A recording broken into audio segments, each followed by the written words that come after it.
আবারও জয় ইস্ট বেঙ্গলে। সিএফএল এর ৪১তম ট্রফিটাও ঘরে তুলে নিল ইস্ট বেঙ্গল। ৪০তম ট্রফিটাও আজকেই পেয়েছে, আর আজকেই ৪১তম ট্রফিটাও ঘরের মাঠে ইউনাইটেড স্পোর্টসকে ২-১ গোলে হারিয়ে জয় পেল। চ্যাম্পিয়ন হলো সিএফএল আবারও ইস্ট বেঙ্গল।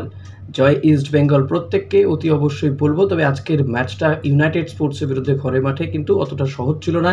মনে করা হচ্ছিল যে আত্মতুষ্টিতে ভুগতে পারে, কারণ এদিনকেই দুপুর ২টো নাগাদ ৪০তম ট্রফিটা ইস্ট বেঙ্গলের হাতে তুলে দেন ফেরাদ হাকিম, মেয়র ফেরাদ হাকিম তিনি দেন। তার ১ ঘন্টার মধ্যেই ফাইনাল ম্যাচটা কার্যত ছিল ইউনাইটেড স্পোর্টসের সঙ্গে।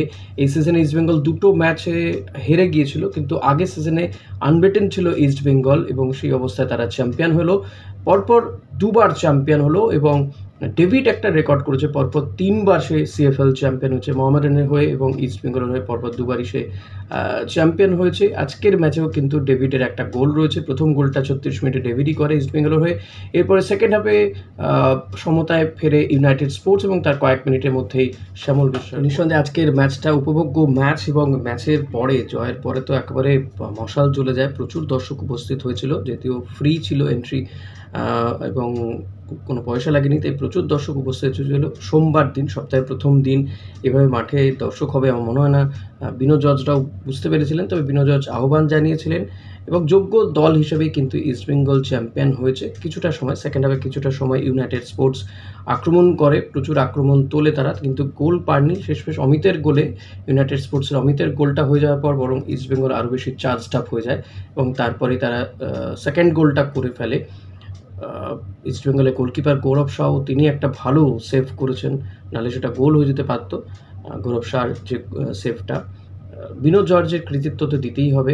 তো নিঃসন্দেহে ইস্ট বেঙ্গলের এই জয় একটা বড় পাওনা, মোটিভেশন দেবে সিনিয়র টিমটাকেও, এবং জয়ের পরে যা হয় সেটাই মাঠে উচ্ছ্বাসের আবহ। ডেভিড ফাইনাল ম্যাচেও গোল পেল, এটাও কিন্তু একটা বড় পাওনা। এখন দেখা যাক সুপার কাপের আগে এই টিমটার ট্রফি পাওয়া, পরপর ২টো ট্রফি পাওয়া একই দিনে, এটা একটা নজিরবিহীন ঘটনা ঘটলেও বলা যেতে পারে।